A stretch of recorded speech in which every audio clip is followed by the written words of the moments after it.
Shalom, selamat pagi jemaat Tuhan. Berjumpa kembali dalam doa pagi online. Jawaban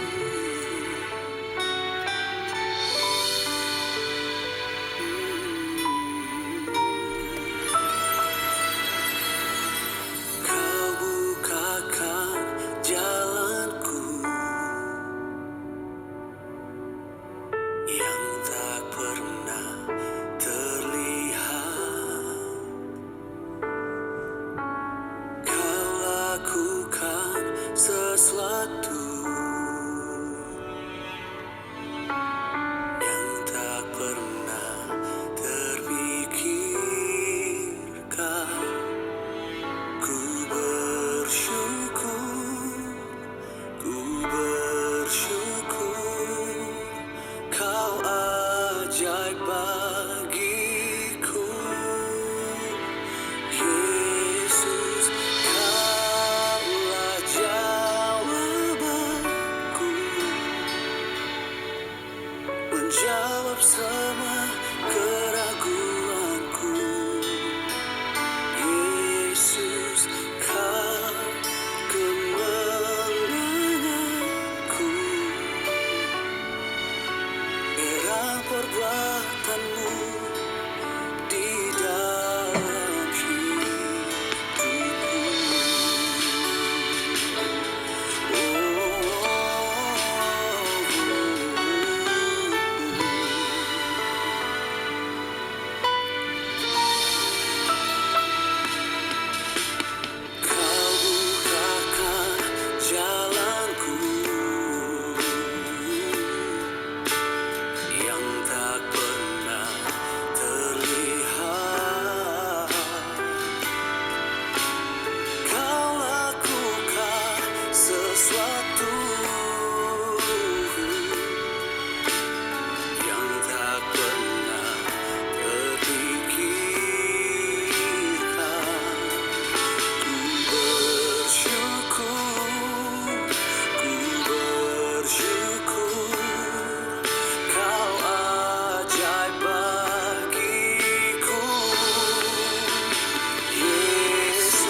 Tiba waktunya untuk kami merenungkan firman-Mu.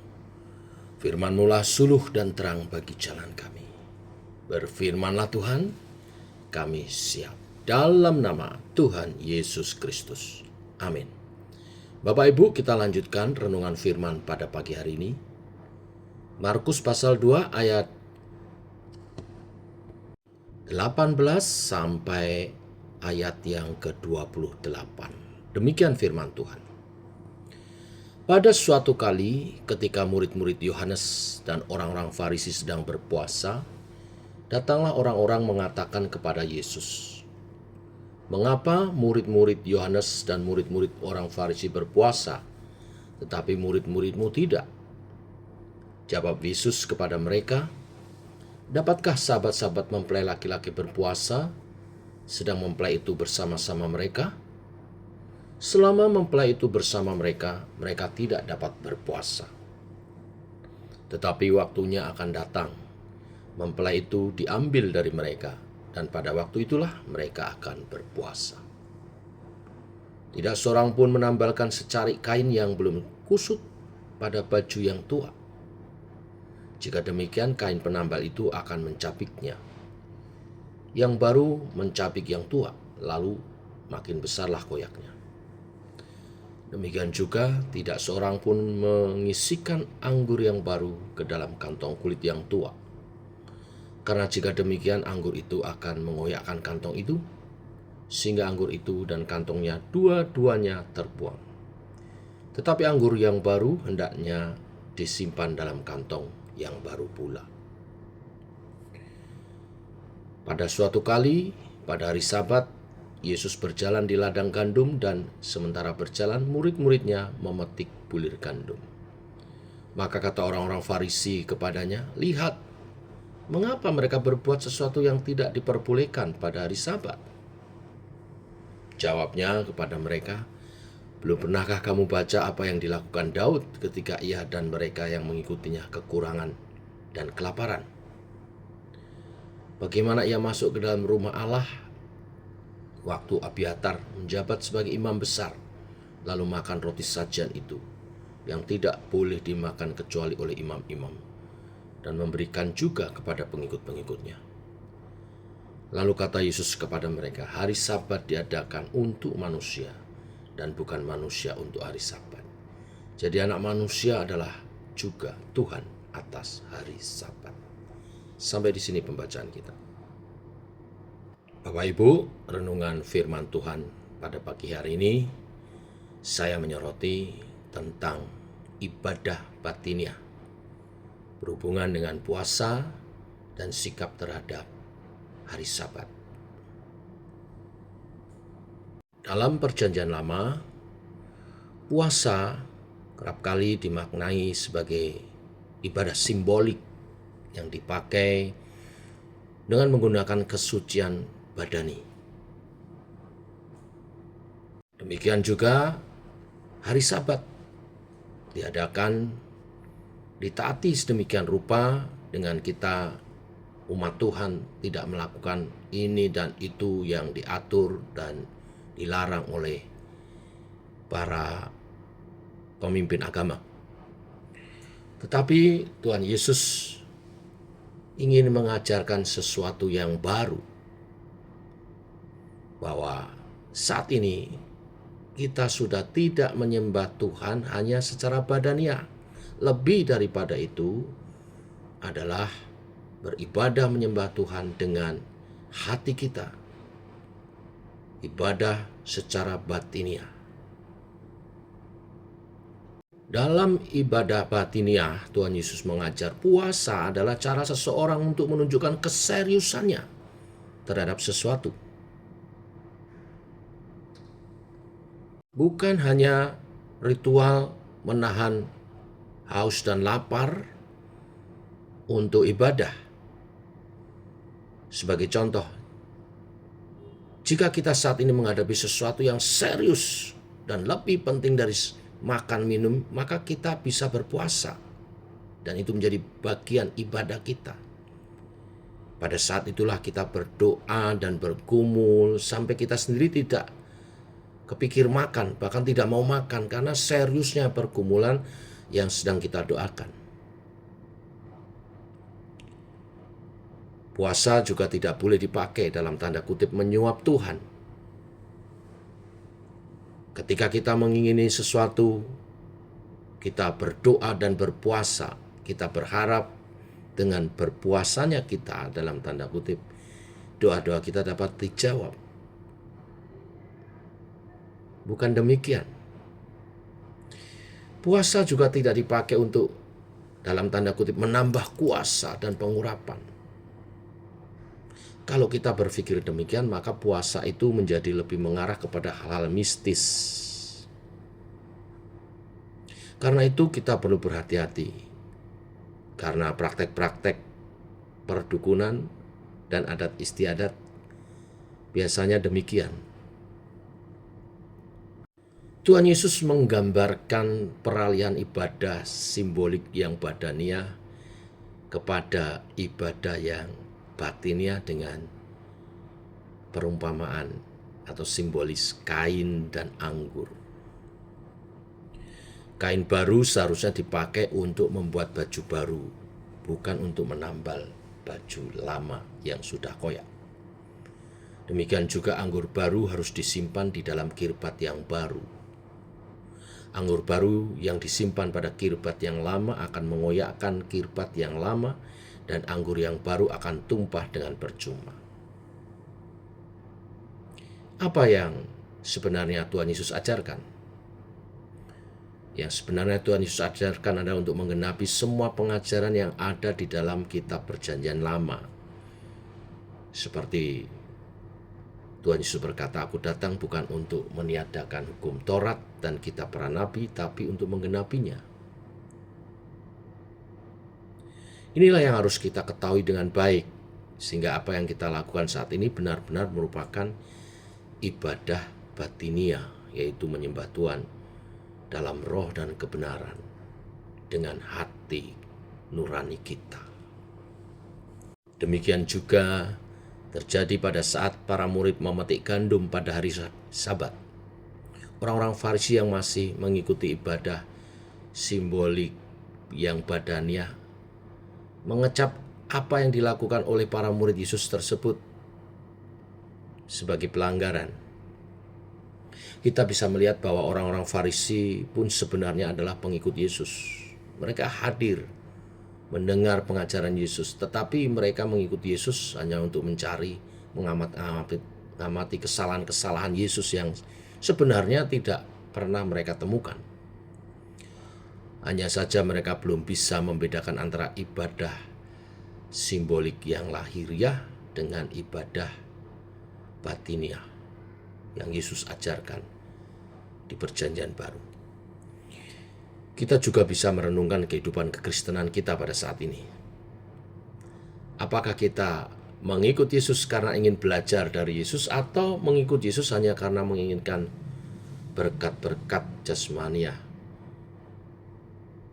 Yesus menjawab orang Farisi itu dengan membandingkan apa yang pernah dilakukan oleh Daud. Daud pernah memakan roti sajian di rumah Allah karena Daud dan yang mengikutinya sedang kelaparan. Roti sajian itu hanya boleh dimakan oleh para imam, itu aturannya. Demikian hari Sabat diatur sedemikian rupa, tidak boleh melakukan ini dan itu. Tetapi Daud dan para pengikutnya memakan roti sajian itu. Daud tahu bahwa semua itu adalah simbolik secara lahiriah. Daud tidak bermaksud untuk tidak menghormati Tuhan, sehingga pada saat itu pun Tuhan pun tidak menghukum Daud atas apa yang dilakukannya. Bapak Ibu jemaat Tuhan, dari pengajaran Tuhan Yesus ini, yang Tuhan inginkan adalah supaya hati kita tetap menghormati Tuhan. Itulah ibadah yang sejati, yang batiniah. Bukan menghormati simbol-simbol. Simbol-simbol dulu pernah dipakai oleh Tuhan untuk mengajar bagaimana menghormati sesungguhnya kepada yang disimbolkan. Tetapi ketika Yesus Kristus, Tuhan dan Juru Selamat, telah datang ke dunia, Dia yang adalah Tuhan atas hari Sabat. Dia yang adalah Mesias dan Juru Selamat yang dijanjikan. Yesus adalah inti dari semua ibadah simbolik itu dan ibadah ritual di dalam bait Allah. Karena itu firman Tuhan mengatakan, kitab Taurat dan para nabi berhenti sampai kedatangan Yohanes Pembaptis. Maksudnya, Yohanes Pembaptis mempersiapkan jalan Tuhan, jalan bagi Juru Selamat Tuhan Yesus. Maka saat Yesus hadir, yang disimbol-simbolkan itu sudah hadir, maka ibadah kita adalah ibadah batinia, bertemu dengan Sang Firman, Sang Pribadi dari Tuhan dan Juru Selamat, bertemu secara batiniah. Nah, inilah berita firman hari ini. Ibadah batiniah, ibadah perjumpaan dengan Yesus, Tuhan dan Juru Selamat kita. Tubuh, jiwa, roh kita berpadu dalam ibadah.